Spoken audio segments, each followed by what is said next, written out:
Hello বন্ধুগণ, কেমন আছো? সবাই ভালো আছো? চলো, আজকে তোমাদের সামনে আবার উপস্থিত আরেকটা নতুন টপিক নিয়ে, যে টেন্স পার্ট 7 এ আমরা আসছি। এখানে আমরা পাস্ট পারফেক্ট টেন্স নিয়ে একটু গভীরভাবে আলোচনা করব। ওকে, গভীরভাবে কেন বললাম? এই টেন্সটা খুবই গুরুত্বপূর্ণ এবং খুবই দরকারি, আর একটু মানে ফোকাসের দরকার এখানে। হ্যাঁ, কারণ এখানে কিছু নতুন জিনিস আসবে এবং ওই জিনিসটা নিয়ে একটু আমাদের আগে আলোচনা করা উচিত ছিল। হুম, সে অবশ্যই আগে না হলে পরে করবোই আমরা, ঠিক আছে? তবে এখানে অসুবিধা হবে না, এই জন্য বললাম ফোকাস করবে। দেখো, পাস্ট পারফেক্ট টেন্স, সাধারণত এই টেন্সের ব্যবহার আমরা কমপ্লেক্স সেন্টেন্সে করি। এবার কমপ্লেক্স সেন্টেন্স আমাকে বলা উচিত কি আছে। কমপ্লেক্স সেন্টেন্স আমরা মেনলি সেন্টেন্স তিন প্রকারে দেখবো: সিম্পল, কমপ্লেক্স এন্ড কম্পাউন্ড। এবার সেন্টেন্সের ভিতরে যেটা হয় আমরা করব ক্লোজ। ক্লোজ না জানলে এটা বুঝতে পারবে না। ক্লোজ যেমন কি কি হয়: প্রিন্সিপাল ক্লোজ, যাকে আমরা ইন্ডিপেন্ডেন্ট ক্লোজ বা মেন ক্লোজ বলে থাকি। তিনটা নাম আছে, আমরা প্রিন্সিপাল ক্লোজটা রাখলাম। আরেকটা ক্লোজ হচ্ছে তোমার সাবঅর্ডিনেট ক্লোজ। সাবঅর্ডিনেট ক্লোজের মধ্যে আমরা তখন দেখব simple clause, complex simple sentence, complex sentence, আর একটা কম্পাউন্ড সেন্টেন্স বা ক্লোজ বলতে পারো। সেই ক্ষেত্রে আমরা কমপ্লেক্সটা শিখবো। বুঝতে পারলা? তো এটা একটা আলাদা পার্ট, এর উপরে আলাদা একটা ভিডিও হবে, তখন বুঝতে পারবে। ঠিক, কারণ প্রিন্সিপাল ক্লোজ কি আছে, সাবঅর্ডিনেট ক্লোজ কি, কমপ্লেক্স, তারপরে তো বুঝবো আমরা। তবে এখানে একটা ছোট্ট একটা আইডিয়া আমি দিয়ে দেবো, তুমি ধরতে পারবে। আচ্ছা, তাহলে এই টেন্সের ব্যবহারটা অ্যাকচুয়ালি কোথায় হয়? Complex sentence. বুঝতে পেরেছো? এবার একটা জিনিস বলে দিই, যে পাস্ট পারফেক্ট টেন্স একটু ব্যাপারটা একটু আলাদা, অন্য টেন্সের থেকে একটু আলাদা। কারণ এখানে দুটি আলাদা আলাদা বাক্য, কমপ্লিট সেন্টেন্স, ওটা যুক্ত হয় একটা সেন্টেন্স বানাবে। দুইটি আলাদা বাক্য একসঙ্গে যুক্ত থাকবে, একটা সেন্টেন্স তৈরি করবে। ক্লিয়ার? তুমি বুঝতে পারো দুটো আলাদা বাক্য আছে কিন্তু যুক্ত হয়েছে। এবার যুক্ত করার জন্য কিছু তো মাঝখানে আঠা ফাটা দিতে হবে। তো এখানে আঠার কাজ করে মেনলি এই যে before, after, when, as soon as, এরকম এরকম অনেকগুলো আছে। এটা মাথায় রাখো, একটু পরে জানবো আমরা। বিফোর মানে আগে, আফটার মানে পরে, হোয়েন মানে যখন, এজ সুন এজ মানে সঙ্গে সঙ্গে, কোনো কাজ ঘটার সঙ্গে সঙ্গে, তৎক্ষণাৎ। যাক, এদের দিকে দিয়ে আমরা বাক্যটাকে, দুটা বাক্যটাকে জয়েন করবো, আঠা লাগবে, এরা আঠার কাজ করবে। ওকে, এবার দেখো, এটা দেখে আলাদা কথা বললাম। আসল কথা হচ্ছে যে দুটো বাক্য যুক্ত হয় একটা তৈরি হবে, ওর মধ্যে তোমাকে দেখে নিতে হবে যে কোন বাক্যের কাজটি আগে হচ্ছে। দুটো বাক্য হলে তাদের মধ্যে দুটো কাজ তো হবে আলাদা আলাদা। দেখতে হবে যে কোন কাজটা আগে হয়েছে। যে কাজটি আগে হবে তাকে আমরা বানাবো পাস্ট পারফেক্ট রুল দিয়ে। পাস্ট পারফেক্ট কি হচ্ছে? Subject had. এই হ্যাড হচ্ছে পাস্ট পারফেক্ট টেন্সের সাহায্যকারী ক্রিয়া। এই টেন্সে, অন্য কোন টেন্সে তুমি পাবে না এটা। যদি কোনো জায়গায় দেখো তাহলে ভাববা এটা past perfect tense, because of had হচ্ছে পাস্ট পারফেক্ট টেন্সেরই helping verb. So subject had verb 3 third form, কারণ পারফেক্ট মানেই তো থার্ড ফর্ম। কন্টিনিউয়াস মানে ভার্বে আইএনজি, জানোই ভালো মতো। হ্যাড ভার্ব 3 প্লাস অবজেক্ট, এইটা হচ্ছে এর অরিজিনাল মানে পাস্ট পারফেক্ট টেন্সের rule. Clear? Subject had verb 3 object. বুঝতে পেরেছো? তো আমরা দেখবো যে দুটো কাজের মধ্যে যে কাজটা প্রথমে হবে তাকে আমরা এই হ্যাড দিয়ে বানাবো, মানে পাস্ট পারফেক্ট টেন্স। আর যে কাজটা পরে হবে তাকে আমরা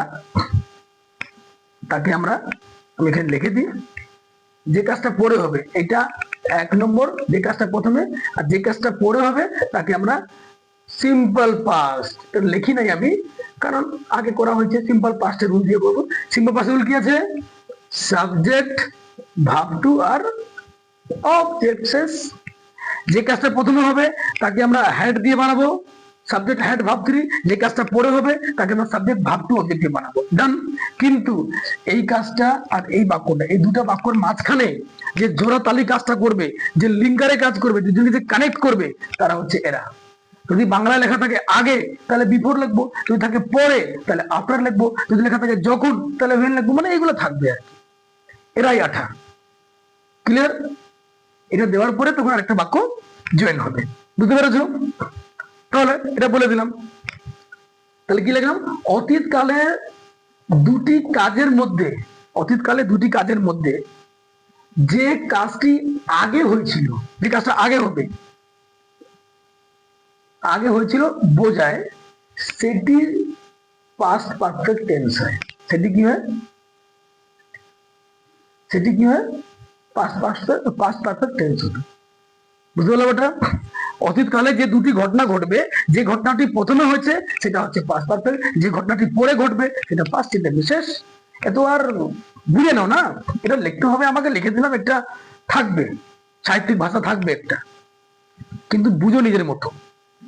যে কাজটি প্রথমে হবে পাস্ট পারফেক্ট টেন্সে রুল করব হ্যাড দিয়ে, যে কাজটি পরে হবে তাকে simple past subject verb two object দিয়ে দিব।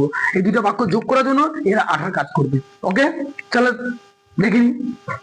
দেখো প্রথমে কি লেখা, দেখো বাক্য দ্বারা ক্লিয়ার হবে।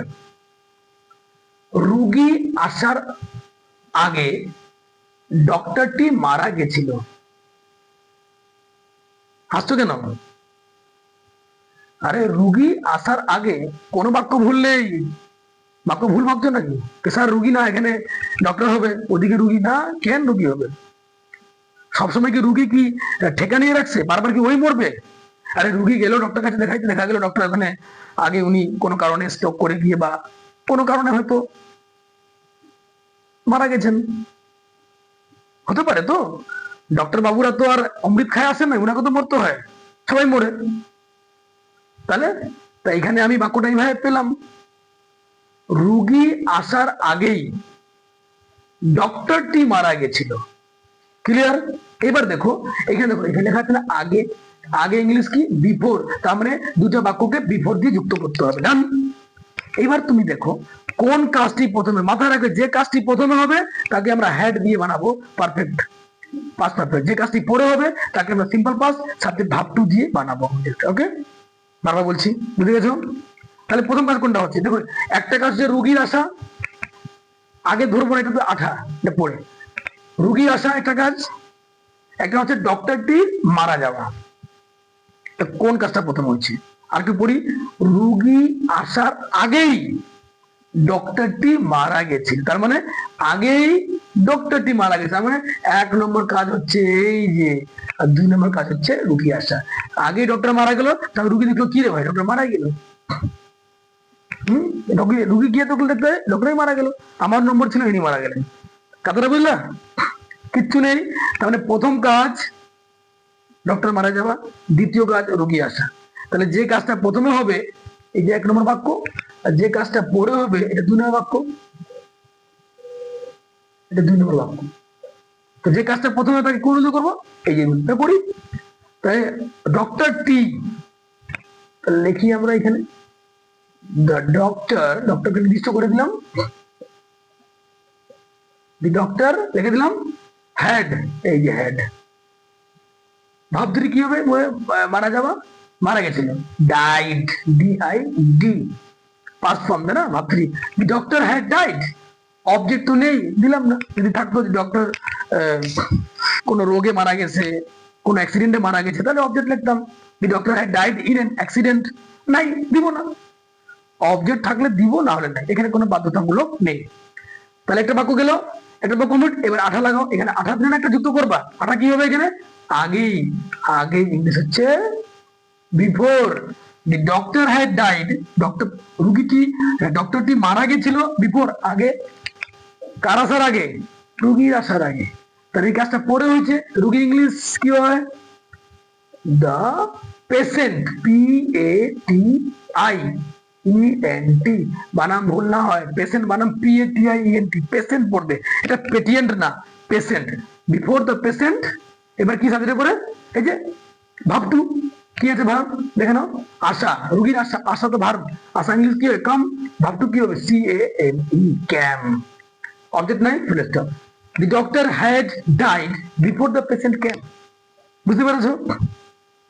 এবার তুমি হয়তো অন্য অন্য জায়গায় শুনেছো যে ডক্টর আসার আগে রুগী মারা গেছিল, তুমি উল্টা তুমি কি হবে, the patient had died before the doctor came, তাই না?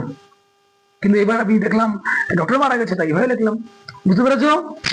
আচ্ছা, এবার 2 নম্বর বাক্য দেখো, সে আসার পর, এবার দেখো পর, পর মানে আফটার, এখানে আমরা আফটার যুক্ত করব। যদি আগে থাকে আমরা বিফোর দিব, আর পরে থাকলে আফটার দিব। সে আসার পর আমরা আমরা সে আসার পর আমরা ভাত খেয়েছিলাম। বাহ, মানে একটা হচ্ছে সে আসার পর, মানে সে আসলো, তার আসা একটা কাজ, তারপরে ভাত খাওয়াটা একটা কাজ, আমরা ভাত খাওয়া দুটো কাজ। একটা বাক্য হচ্ছে আমরা ভাত খেয়েছিলাম, একটা বাক্য হচ্ছে সে আসলো, দুটো কাজ তো। এবার দেখো কোন কাজটা প্রথমে, তাকে আমরা হ্যাড দিয়ে যে কাজটা পরে তাকে আমরা ভাব টু সিম্পল পাস্টে, বুঝে গেছো? একটু এখানে তোমাকে চেঞ্জ হবে, একটু বুঝতে হবে। তার আগে দেখে নাও, সে আসার পর আমরা ভাত খেয়েছিলাম, তাহলে প্রথম কাজ কোনটা? সে আসার পর, এইটা হচ্ছে পরে, তার মানে প্রথম কাজ হচ্ছে সে আসার পরে, এইটা হচ্ছে এক নম্বর বাক্য। ও আগে আসলো, তারপরে আমরা ভাত খেলাম, এটা 2 নম্বর বাক্য। ক্লিয়ার? তার মানে এইটাকে বানাইতে হবে পাস্ট পারফেক্ট সাবজেক্ট হেড দিয়ে, এই বড় বাক্যটাকে বানাইতে হবে সাবজেক্ট ভার্ব টু অবজেক্ট দিয়ে, কারণ এই কাজটা পরে হয়েছে। দেখো না, সে আসার পর আমরা ভাত খেলাম, তার মানে এই কাজটা আমরা ভাত খাওয়ার কাজটা পরে করলাম, ও আগে আসলো, তারপরে সঙ্গে খাইলাম। যখন আফটার দিয়ে বাক্যটা হবে না, এখানে একটা জিনিস মাথায় রাখবা, রুল একই, যে কাজটা প্রথমে হবে এই প্রথম কাজটা, একে আমরা পাস্ট পারফেক্ট হেড দিয়ে বানাবো। যেমন এখানে করেছিলাম, এই প্রথম কাজটা এটা ছিল, আমরা হেড দিয়ে বানিয়েছি, এখানে একই রুল, কিন্তু বাক্যটাকে উলট ফের করতে হবে। ঠিক কি করতে হবে? বিফোর দিয়ে যখন থাকবে তখন হেডের বাক্যটা প্রথমে আসবে, আর যখন আফটার দিয়ে থাকবে তখন হেডের বাক্যটা আমরা লাস্টে লিখবো। ঠিক, কিন্তু নিয়ম ওইটাই, যে কাজটা প্রথমে হচ্ছে তাকে আমরা পাস্ট পারফেক্ট মানে হেড দিয়ে বানাবো, যে কাজটা পরে হবে তাকে আমরা ভার্ব টু মানে সিম্পল পাস্টে বানাবো। নিয়ম ওইটাই চলবে, শুধু বাক্যটাকে দিক করে নেবো। ওকে, তাহলে আমরা প্রথমে এখানে কোন বাক্যটা লিখবো? যে কাজটা পরে হয়েছে। পরে কোনটা? এই যেটা আমরা ভাত খেয়েছিলাম, তো এটাকে বানাও উই। কোথায় গেল? অ্যাট, ইটের verb two ate, we ate rice. আমরা ভাত খেয়েছিলাম, কখন কখন গেলাম? তাদের আসার পরে, আফটার, সে আসার পর, সে ইংলিশ হি লিখলাম, আফটার হি হ্যাড, আসা ইংলিশ কি হয়? আসা ইংলিশ কি হয়? কাম, ভাব থ্রি কি হবে? ওইটাই হবে, কাম কেম কাম। এই দেখো, we ate rice after he had come. বুঝতে পেরেছো? দেখো একই জিনিস, শুধু কি করলাম, যখন আফটার থাকবে আফটার, তখন হেডের বাক্যটাকে লাস্টে লিখবো, আর যখন বিফোর থাকবে তখন হেডের বাক্যটাকে প্রথমে লিখবো। কিন্তু নিয়ম ওই, নিয়ম চেঞ্জ হয় নাই। যে কাজটি প্রথমে হবে তাকেই আমরা হেড দিয়ে বানাবো পাস্ট পারফেক্টে, যে কাজটা পরে হবে তাকে সিম্পল পাস্ট ভার্ব টু দিয়ে বানাবো। ওকে, এখানে কোনো চেঞ্জ হয় নাই, চেঞ্জ শুধু। ক্লিয়ার? নেক্সট, সূর্য উঠার পর, আবার পর চলে আসলো, সূর্য উঠার পর। হ্যাঁ, সূর্য উঠার পর আমি বাজারে গিয়েছিলাম। আবার দেখো, সূর্য উঠা এটা প্রথম কাজ, তারপরে তো আমরা বাজারে গেলাম, তো যে কাজটা প্রথমে হচ্ছে তাকে হেড দিয়ে বানাবো, এটাকে হেড দিয়ে মানে প্রথমে হয়েছে, এটাকে আমরা ভাব টু দিয়ে বানাবো। যেহেতু পর আছে আফটার আছে, তাহলে যে কাজটা পরে তাকে প্রথমে লেখো, এই আগের মতো। তাহলে আমরা বাজারে গেছি, আমি বাজারে, আমি ইংলিশ কি হবে? আই গিয়েছিলাম, ওয়েন্ট, ভাব টু, ভাব টু বলবো না, কারণ সাবজেক্ট ভাব টু, এই যে I went to, I went to the market. The লেখা যায়, না লেখলেও চলবে, দ দিলে ফিক্স করে দিলাম, যে বাজারে তুমি নিয়মিত যাচ্ছ আর কি, নির্দিষ্ট করা। I went to the market, সূর্য উঠার পরে, আফটার, আফটার সূর্য কি হবে? The sun. এখানে এই বাক্যটা যেহেতু প্রথমে হয়েছে, আমরা হ্যাড দিয়ে করবো, দ্য সান হ্যাড, উঠা, সূর্য উঠা, শুধু ঘুম থেকে উঠলো না, উঠলো, তাহলে ওটা ইংলিশ কি? রাইস, ভাব টু হচ্ছে rose, verb two risen, the sun had risen, RISEN, rise rose risen, কেন ভাব থ্রি। চলো, বুঝে গেছো? তাহলে কি বুঝলাম? আফটার যখন দিব তখন হ্যাড দিয়ে বাক্যটাকে লাস্টে লিখবো, আর ভাব টুটা প্রথমে লিখবো, সিম্পল পাস্ট। এবার নেক্সট, শুতে যাওয়ার আগে, শুতে যাওয়ার আগে মানে শোয়ার, শুতে যাওয়ার আগে আমি রামায়ণ পড়েছিলাম। বাহ, খুব ভালো কাজ। তাহলে একটা হচ্ছে আমি রামায়ণ পড়েছিলাম, একটা হচ্ছে আমার শুয়া। এখানে কে শুতে যাচ্ছে? আমি তো, যেহেতু শুয়ে আমি রামায়ণ পড়লাম তারপরে আমি শুলাম, দুটো কাজ। প্রথম কাজ কোনটা? এখানে দেখো আগে মানে বিফোর, এই বিফোর। বিফোরের বাক্য তুমি জানোই করতে। যখন বিফোর থাকবে তখন হ্যাড দিয়ে যে বাক্যটা তৈরি হবে তাকে প্রথমে লিখবো, আর যে বাক্যটা ভাব টু ওটাকে লাস্টে লিখবো, তাই কি না? আফটার ক্ষেত্রে কি হবে? হ্যাডের বাক্যটা লাস্টে আর ভাব টুর বাক্যটা প্রথমে, এইটুকু মাথায় রাখবা। তাহলে প্রথম কাজ কোনটা হচ্ছে এখানে দেখো, আমি রামায়ণ পড়েছিলাম শুতে যাওয়ার আগে। আমি এই যে এটা হচ্ছে প্রথম বাক্য, এটা 1 নম্বর। তাহলে আমি রামায়ণ পড়েছিলাম, ইংলিশ কি হবে? আই। তারপরে যেহেতু প্রথম কাজটা হচ্ছে হ্যাড, রিডের ভাব 3 হবে রেড। এখানে রেড বেটার হবে, তুমি চ্যান্টেড ইউজ করতে পারবো, এইবার রেডটাই বেটার। হ্যাঁ, আই হ্যাড রেড, যেহেতু রামায়ণ একটা গ্রন্থ, আর্টিকেলস রুল তো তোমরা জানো, AND কোথায় ব্যবহার করা হয়। যেহেতু একটা ধার্মিক গ্রন্থের নাম, এখানে আমাদেরকে দ্য ইউজ করতে হবে। I had read the Ramayana, RAMAYANA। I had read the Ramayan, ঠিক? I had read the Ramayan, আমি রামায়ণ পড়েছিলাম। রামায়ণ পড়েছিলাম কবে? কোন কাজ করার আগে? শুতে যাওয়ার আগে। দেখো শুতে যাওয়া এটা একটা কাজ। বিফোর, বিফোর আছে বলে তো হ্যাডের বাক্যটা প্রথমে আসবে না। যদি কিনা আফটার থাকতো তাহলে এই বাক্যটা এদিকে আসতো আর শুয়ে যাওয়াটা প্রথমে আসতো। Confusion clear? এবার কে শুতে যাচ্ছে? শুতে তো আমি যাচ্ছি। কি বলো স্যার, এখানে সাবজেক্ট তো নেই। আরে আমি তো কাজ করছি, রামায়ণ তো আমি পড়ছি, শুতে তো আমি যাচ্ছি, তাই এখানে সাবজেক্ট আই তো আগে থেকে আছে। বিফোর আই, শুতে যাওয়া। যাওয়া ইংলিশ কি হবে? Go went. I went two, এখানে তুমি ঘুমানো ইংলিশ তুমি বেড লিখবে, আই ওয়েন্ট টু বেড, একই ব্যাপার। বা আই ওয়েন্ট টু স্লিপ দাও, তুমি স্লিপ লেখো, কোনো সমস্যা নেই। আই ওয়েন্ট টু বেড মানেও তোমার ঘুমানো, ঠিক আছে? তুমি স্লিপ লেখো, আই ওয়েন্ট টু স্লিপ। দুটো ভাব, দুটো ভাবে টু বসছে, বুঝলাম না? যদি দুটো ভাব থাকে শেষে যে ভাবটা আসবে তার আগে টু বসে, infinitive, full stop. So I had read the Ramayana before I went to sleep. আচ্ছা, এখানে ওয়েন্ট, এখানে হ্যাড বসবার কারণে কাজটা পরে হয়েছে। যে কাজটা প্রথমে হবে শুধু তার মধ্যে হ্যাড হবে, সেটাই হচ্ছে পাস্ট পারফেক্ট। বলে বুঝো, বুঝছো? এইটাই হচ্ছে পাস্ট পারফেক্ট, ঠিক? কিন্তু এই যে এখানে কমপ্লেক্স সেন্টেন্স, এর সম্পর্কে আমাদেরকে আরো খুব ভালো মতো শিখতে হবে।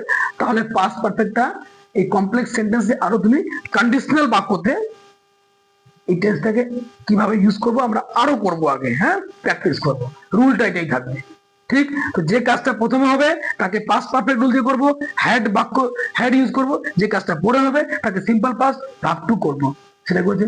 বিফোরের ক্ষেত্রে কি হবে? বিফোরের ক্ষেত্রে যে কাজটা প্রথমে হয়েছে ওই হ্যাড এর বাক্যটা প্রথমে লিখবো আর ভার্ব টু এর বাক্যটা পরে। কিন্তু আফটারের ক্ষেত্রে হ্যাড এর বাক্যটা শেষে চলে আসবে আর যে কাজটা পরে হয়েছে সেটা আগে চলে আসবে। নাহলে মিনিংই ক্লিয়ার হবে না। না, মাথা ঢুকে গেছে? খুব সিম্পল। আচ্ছা, নেগেটিভে কি বসবে? শুধু হেডের পরে নোট দিয়ে দিবা, কমপ্লিট। যেখানে থাকে মনে করি ছোট একটা বাক্য বলে দিলাম, সে আসার পর আমরা ভাত খাইনি, তাহলে আমরা ভাত খাইনি কি হবে? এখানে উই, এখানে সিম্পল পাস্টের রুল যেটা আছে নেগেটিভ দিয়ে দিবা, we did not eat rice, তাই না? নেগেটিভে নোট বসবে সাহায্যকারী ক্রিয়া, তুমি ভালো মতো জানো, তাই না? ইন্টারোগেটিভে সাহায্যকারী ক্রিয়া সাথে আগে চলে আসবে, তারপর WH রুল একটা আলাদা আছে।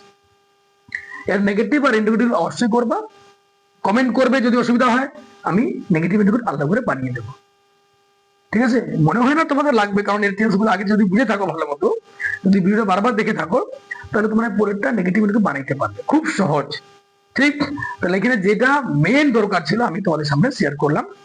বারবার দেখো, বুঝো। আমি আবার next video, that is part 8 এর পরের টেন্সটা তোমাদের সামনে আবার নিয়ে উপস্থিত হবো, অবশ্যই আসবো। Thank you.